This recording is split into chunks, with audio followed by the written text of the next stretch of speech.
کہانی سمجھوتا۔ زندگی کی تکلیف دہ دوڑ میں جہاں ہر انسان اپنی اپنی پریشانیوں کے ساتھ دوڑ رہا ہے، اپنے حالات سے لڑنے کی ناممکن کوشش کر رہا ہے، وہیں کہ ایسے ہی ایک غریب نوجوان کی کہانی جو بہتر حالات کے لیے دور پردیس ملازمت کے لیے جا رہا ہے۔ آج خالد کے سامان کی پیکنگ ہو گئی۔ گھر چھوڑنے کا دکھ تو اسے بھی ہے اور گھر والوں کو بھی، لیکن بہتر زندگی کی آس نے ان کی ڈھارس بندھائی ہوئی تھی۔ خالد کا سامان رکھتے ہوئے اس کی بیوی نیلوفر کی آنکھیں ڈبڈبا رہی تھیں۔ خالد نے اسے اپنے قریب کرتے ہوئے کہا، نیلو، اگر تم ہی ہمت ہار جاؤ گی تو یہاں بچوں کا اور امی کا دھیان کون رکھے گا؟ تم تو میری ہمت ہو، مجھے کمزور نہ کرو۔ کہتے ہوئے خالد کا بھی گلا رند گیا۔ امی نے اپنا کپ کپاتا ہاتھ خالد کے سر پر رکھا اور بھیگی آنکھوں سے اتنے غور سے اپنے بیٹے کو دیکھتی رہیں۔ شاید ان کو یہ ڈر تھا کہ اس کے واپس لوٹنے پر وہ رہے نہ رہے۔ جاؤ بیٹا، اللہ کی امان میں۔ خالد نے امی کو گلے سے لگا لیا۔ امی، میری پیاری امی، بس آپ دعا کرتے رہنا، فکر مت کرنا، اپنا خیال رکھنا۔ دونوں بچوں کو پیار کیا۔ اس کے ساتھی باہر کھڑے تھے، وہ ان کے ساتھ ہی اللہ حافظ کہتا ہوا باہر چلا گیا۔ امی اور نیلوفر کے چہرے اداس تھے۔ فی امان اللہ، نیلو نے اتنی زور سے کہا کہ خالد ایک پل کو رک گیا، مڑ کر دیکھا۔ نیلو نے دیکھا خالد بھی رو رہا تھا۔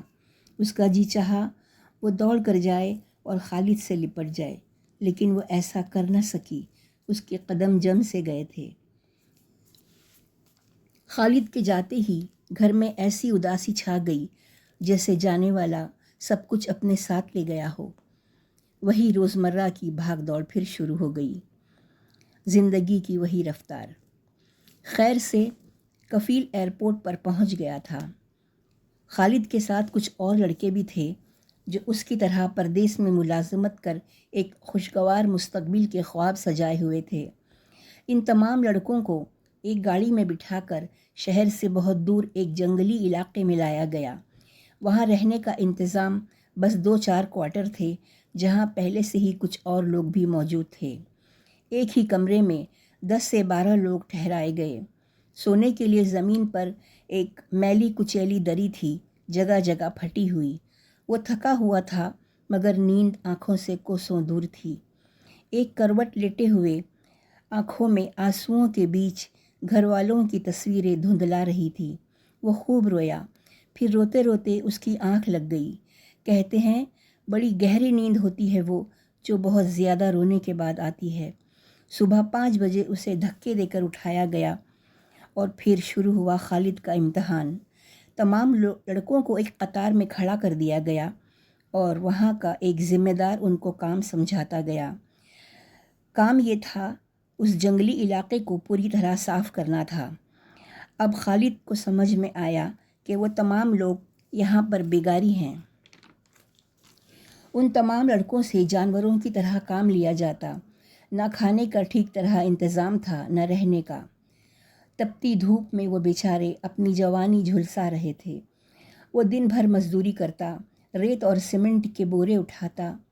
گرم ریت پر کام کرتے ہوئے اس کے ہاتھوں اور پیروں میں چھالے پڑ گئے تھے۔ مرتا کیا نہ کرتا، وہ کبھی کبھار ہار جاتا، سوچتا یہاں سے بھاگ کر اپنے گاؤں، اپنے گھر چلا جائے، لیکن پھر کچھ سوچ کر رو دھو کر رک جاتا۔ آج اسے تنخواہ ملی تھی، تھوڑا سکون محسوس ہوا۔ ایک دوست کی مدد سے گھر پیسے بھیج کر اسے خوشی ہو رہی تھی۔ وہ ریت کے ایک ٹیلے پر بیٹھ کر یہ سوچ کر دل ہی دل میں خوش ہو رہا تھا کہ گھر پر پیسے مل جائیں گے تو نیلوفر اور اماں کتنے خوش ہوں گے۔ اماں تو بہت شکر کریں گی اور مجھے دعائیں بھی دے رہی ہوں گی، اور نیلوفر، وہ بھی جلدی جلدی ضرورت کے سارے سامان کی لسٹ بنا رہی ہوگی۔ اس کو بازار کی خریداری کرنے کا بہت شوق جو ہے۔ وہ مسکرا دیا۔ اتنے میں وہاں افسر آ گیا۔ اسے یوں آرام سے بیٹھا دیکھ کر گندی گندی گالیاں دینے لگا۔ حرام خور، مفت کا روٹی توڑنے آیا ہے، ادھر کام کون کرے گا؟ تمہارا ماں کا قسم کرے گا؟ خالد کے تن بدن میں آگ لگ گئی۔ اس کی بوڑھی ماں کو گالی دے رہا تھا وہ۔ خالد کی مٹھیاں بھیج گئی، اس سے برداشت ہی نہ ہوا۔ میری ماں کو گالی مت دو، وہ چیخ پڑا۔ اتنا سننا تھا کہ افسر نے اس کی پٹائی شروع کر دی، لات اور گھونسے مار مار کر اسے ادمرا کر دیا۔ خالد کو چکر آ گیا، وہ وہیں گر پڑا۔ سب لڑکے یہ تماشا دیکھ رہے تھے مگر کسی نے اس کی مدد نہیں کی۔ وہ سب بھی تو ڈر گئے تھے۔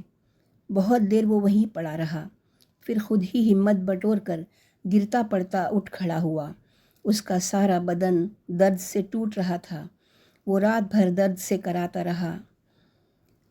اب اس نے پکا ارادہ کر لیا کہ وہ یہاں نہیں رہے گا، کسی طرح اپنے گھر چلا جائے گا، اپنے دیس میں، چاہے اتنے پیسے نہ ہوں مگر یہ ذلت تو نہیں اٹھانی پڑے گی۔ بہت سنا تھا کہ پردیس کی خاک میں سونا اگتا ہے، لیکن آج اس نے پردیس کی خاک میں اپنی عزت کو، اپنے ضمیر کو زندہ دفن ہوتے ہوئے دیکھا تھا۔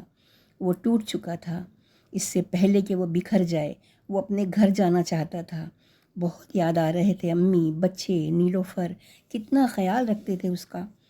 جب وہ تھکا ماندہ گھر لوٹتا تو اس کی ایسی آؤ بھگت ہوتی جیسے وہ کہیں کا راجکمار ہو۔ بیٹا پیر دباتا، بیٹی اپنے ننھے ننھے ہاتھوں سے سر کی مالش کرتی، اماں دعائیں پڑھ پڑھ کر پھونکتی، اور نیلو، وہ بیچاری، اسی وقت سوکھی ہی سہی گرم گرم روٹیاں اس کے آگے رکھ دیتی۔ خالد کے دماغ میں پردیس جانے کا جو بھوت سوار ہوا تھا، وہ بہت پیسے کمانا چاہتا تھا۔ اس نے اپنے آپ کو کوسا، لیکن اب بس، اب اور نہیں، بہت ہو گیا۔ وہ اپنے دیس میں جا کر وہیں پر محنت کرے گا، روکھی سوکھی ہی سہی گھر والوں کے ساتھ کھائے گا۔ نہیں چاہیے یہ ذلت کا پیسہ، تھو۔ وہ آج ہی گھر والوں کو یہاں کے حالات بتا دے گا۔ وہ لوگ جب سنیں گے تو اسے ایک پل یہاں رکنے نہیں دیں گے۔